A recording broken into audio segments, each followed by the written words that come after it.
Latest balita po tayo mga kababayan. Pangulong Bongbong Marcos Jr. nilusong na po ang baha at tiningnan ang mga residenteng nasalanta ng bagyong Christine. At sabay pamimigay ng mga food packs mga kababayan. Di ba? Yun mga kababayan, no? So very good Mr. President sa ginawang ito dahil maraming mga kababayan ang matutulungan ito. Di ba? Pero mga kababayan, ang nakakapagtataka lang dito is sabi niya kanina ng mahal na Pangulo na dadaan lang siya sa evacuation center. Kaya tuloy inakala ng nakararami at inakala ko na rin na may iba pa siyang okasyon na pupuntahan kabayan. Kasi sobrang pormang-porma mga kababayan ng ating Pangulo. Tuck-in yung kanyang damit. Di ba? Sabay nakasabit na shades pa sa kanyang polo. Di ba mga kabayan? Di ba? At eto mga kabayan, tingnan mo naman. Di ba?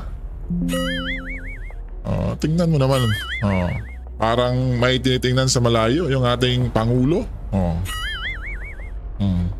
So akala natin tuloy na may binyag siyang pupuntahan mga kabayan.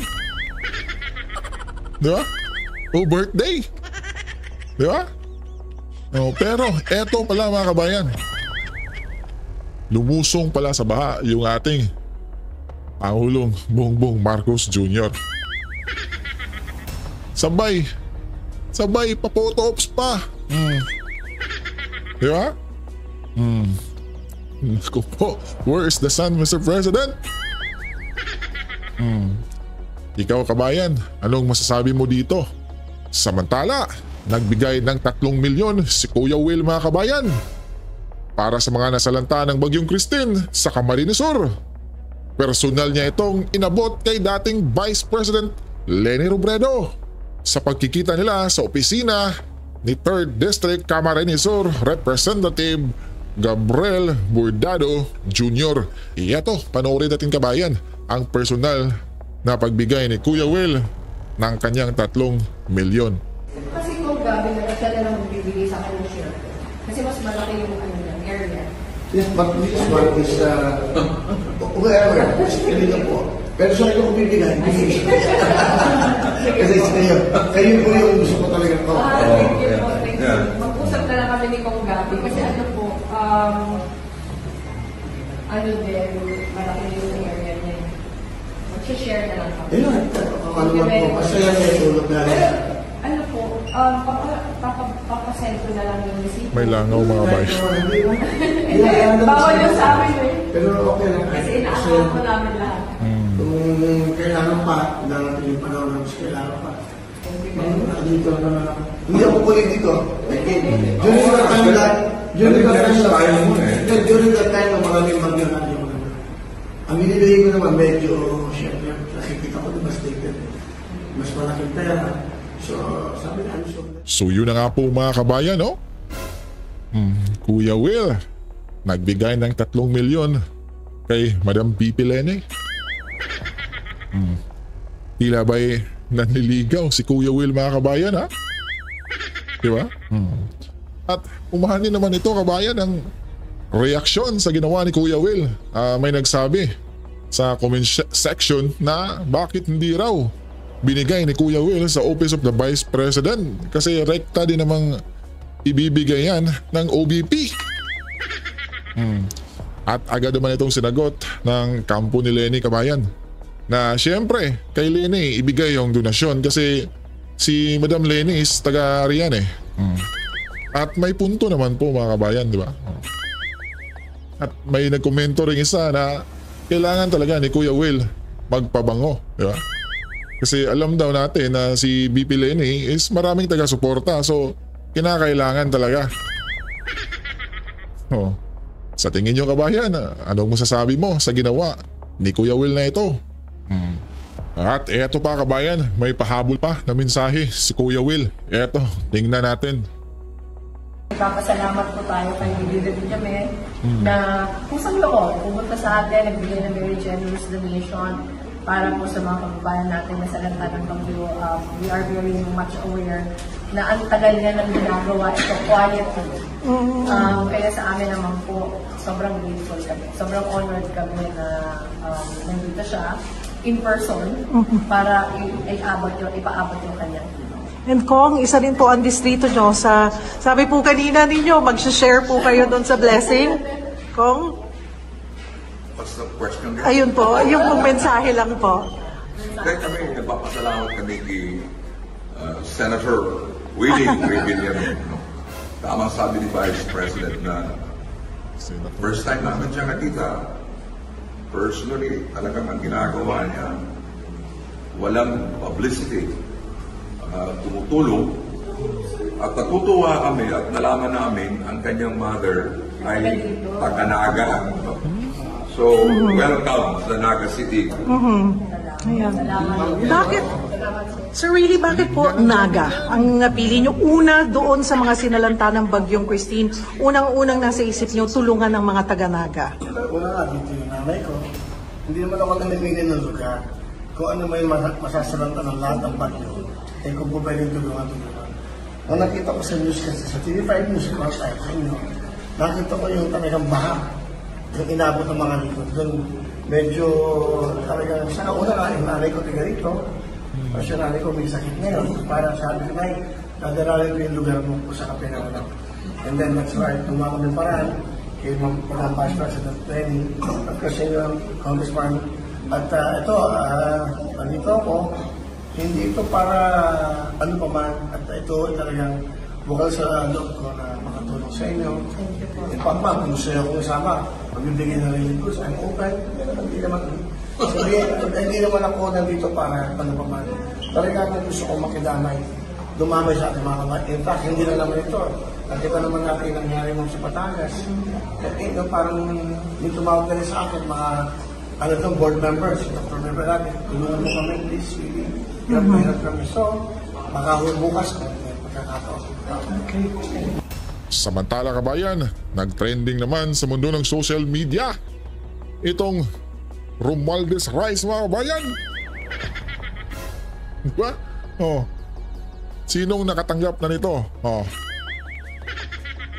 At anong lasa kabayan? Ha? Mantakin mo? May Romualdez Rice pala? Oh. Panigurado kabayan, no? Na isang kutsarang subo mo dito is panigurado, busog ka kaagad. Baka yan yung effect ng rice na yan mga kabayan, no? Oh, di ba? Samantala mga kabayan, speaking of Romualdez, Mr. Speaker, ay iyato, Senator Joel Villanueva. Huli ang kabalastugang ginawa ni Congressman Saldico. Nako. Oh. Iyato, tingnan natin to kabayan ha. Ginawa naman po namin. Answer my question.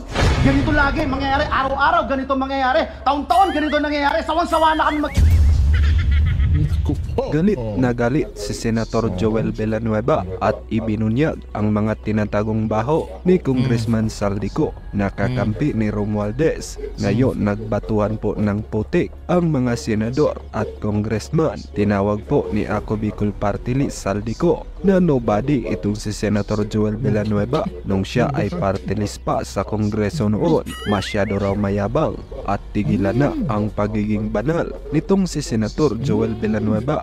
Kung maglalabas po kayo ng baho, Mr. President, dapat naman siguro maligo ka muna. Ang masaklap po, Ginoong Pangulo, sa kabila po ng track record na ito ni Mr. Saldico, ang masaklap po, inappoint po siya ng Kamara de Representantes bilang tagapagbantay ng kaban ng bayan. Si Dracula, inappoint mo bilang tagapagbantay ng blood bank ng bayan. Naku po mga kabayan.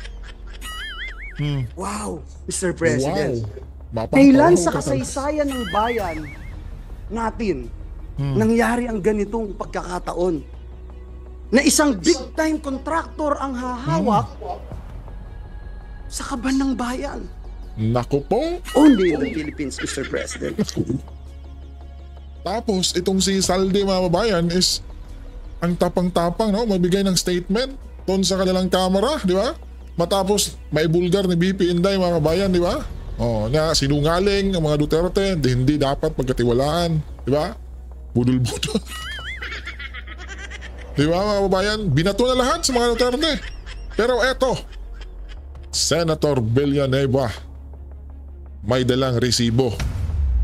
At eto pa mga kabayan, Madam Maharlika, may buwelta na naman sa Marcos administration mga kabayan. Tingnan natin to mga kabayan ha. Bistado daw, galit na galit si Butod Pangag Bistado. Yun po ang title ng live kanina ni Madam Maharlika kabayan. At wag nating kalimutang mag-subscribe sa kanya mga kabayan, di ba? Ieto, pakinggan natin si Madam Maharlika. Siya nga nag-utos na, magpasalamat naman kayo. Tama yung kaso nawala yung kanina ko pa nakita yun, after nung nag-vlog tayo, kanina ko pa nakita kasi naging busy ako, hindi ko na-download. Kaya dapat talagang mas mabilis kayo palangga, tulong-tulong tayo. But anyway, kung meron kayo dyan, i-share nyo ng bonggang-bongga. So ano po ang sinisignales nito? So tama lahat yung ating mga expose, ang ating mga puting ahas, yung mga nakarating sa atin. Kanina lang, yung ipinakita ko nga sa inyo na confidential memo sa mga media para wag magpa-interview si Bangag. So nung inano natin yun, in-expose natin kanina, I think few hours ago, 5-6 hours ago, sabi ng aking puting ahas, dyan mismo sa hanay nila, sabi sa akin yung Marlica, ingat na ingat po ako na hindi malaman na ako yung puting ahas ninyo.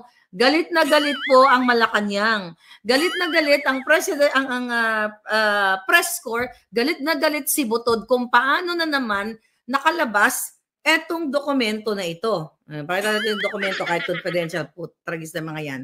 So ito, layo na lang. Ayan, tingnan mo pala. Basta hawak ko. Senior ko nga to Senior ko to sa ating Facebook sa Boljakan.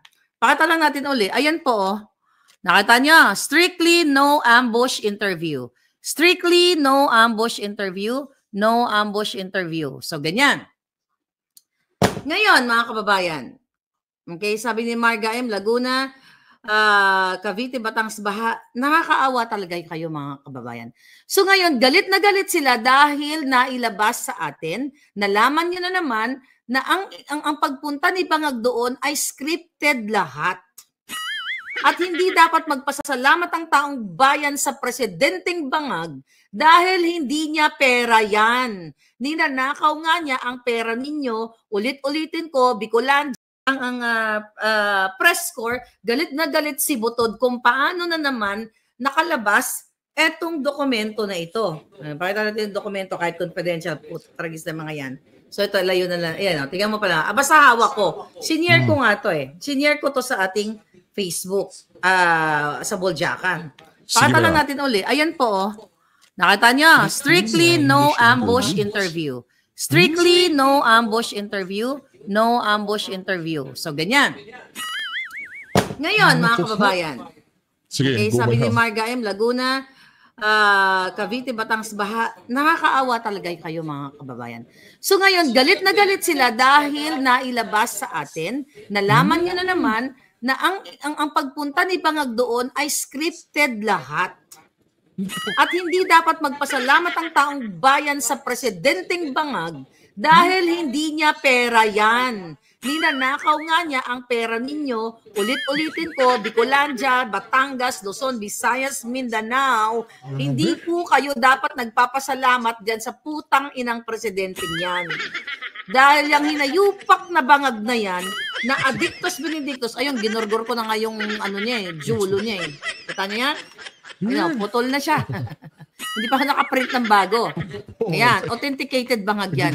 Dahil ang jutang Genimis na yan, ang kapal ng mukha niyong magalit, ikaw, Lisa Butod kidnapper, galit na galit daw, pinapasusog, sabi sa akin nung, actually, kaya sabi ko yung mga media, hindi naman lang lahat kaaway natin Kasi yung nagbigay sa atin ng information from the media din. Ngayon, ingat na ingat siya na hindi siya magurgur ni Bangag at ni Lisa Tanas at ng Presidential Communications. Galit na galit daw po sila kung paano lumabas yung confidential na papel na pinagbabawalan o inuutusan o diniktahan ang mga media na strictly no ambush interview. At yung mga katanungan po doon ng media ay scripted na, mga kababayan. So meaning, madam, is yung pormang-porma ni Pangulo kanina, scripted din yun, madam? Yung parang umate ng binyag, madam? And then, kaya pala, no, mga kabayan, na nasabi ng Pangulo kanina na dumaan lang siya. Di ba? Instead na sabihin niya, madam, na talagang, dito talaga ang punteriya naming puntahan para makita yung mga nasalanta, mga kabayan, di ba? Sinabi ng Pangulo na napadaan lang daw di umano. Di ba? Kaya pala, ang pormang-porma ng ating Pangulo, mga bayan. Parang pumunta sa binyagan, mga bayan, no? Di ba? Sige po, madam, tuloy. Scripted na ang inano nila doon. So ngayon, mga palangga, hindi ba dapat na ang isang leader o isang presidente ay bukas sa mga katanungan at accountable siya dyan sa mga naganap ngayon na paglubog at pagbaha? Yung mga katanungan ng taong bayan, dapat niyang sagutin ng walang script.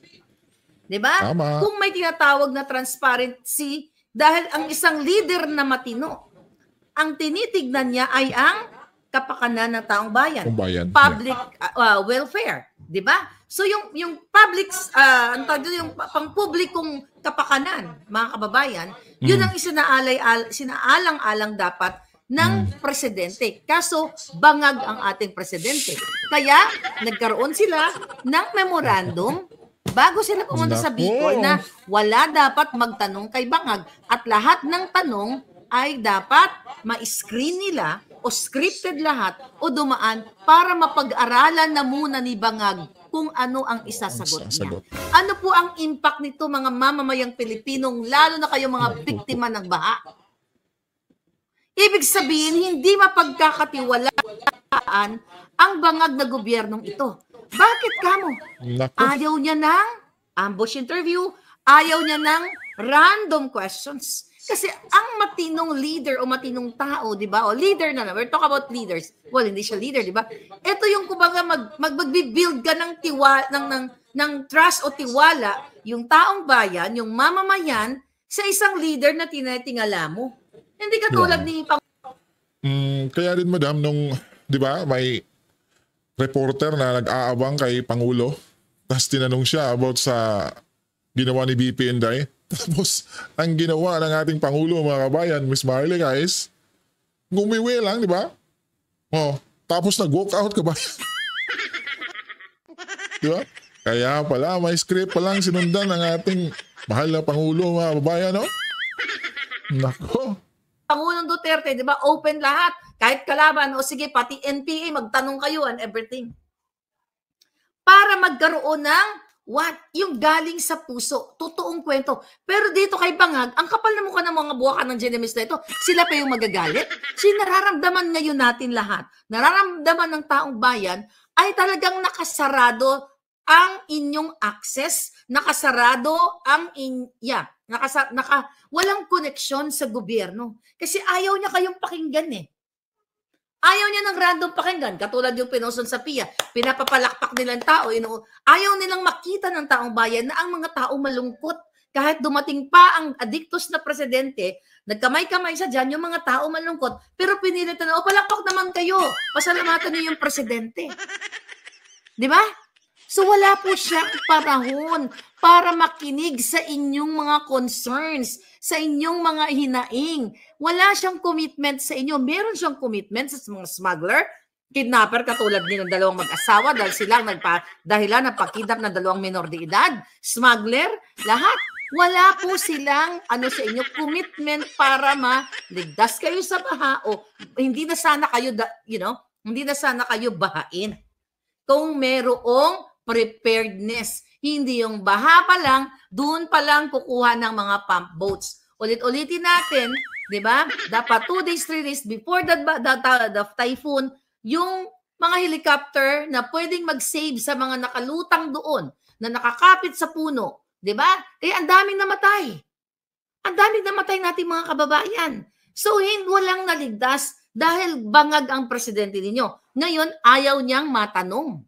Di ba? Hindi dapat ipinapakita niya na meron siyang pagmamahal o transparency na tinatawag na you have to be transparent. Pag tinanong ka ng taong bayan, tinanong ka ng reporter, dahil itong si reporter, yun yung nakita niya sa ground, na ito yung hinaing ng tao. Kaso pinigilan na siya. Meron ng order, meron ng dikta na never ever, strictly, no ambush interview allowed. Di ba? So, ibig sabihin, ang bangag yung presidente ay wala pong concern sa inyo. Ang concern lang kung paano nila nakawin ang pera ng bayan. Yung mga tanungan na yan, yung mga hinaing ng mga nasalanta, yan sana ang magbibigay ng pag-asa sa kanila. Iaalaw niya yung mga kababayan natin, like dapat open forum yan, hindi yung, upo siya dyan, total, dyan naman yung buwaka ng inang adik na yan. O sige, mga kababayan, anong hinaing ninyo? Andito na yung presidenteng bangag. Pwede ba? Di ba?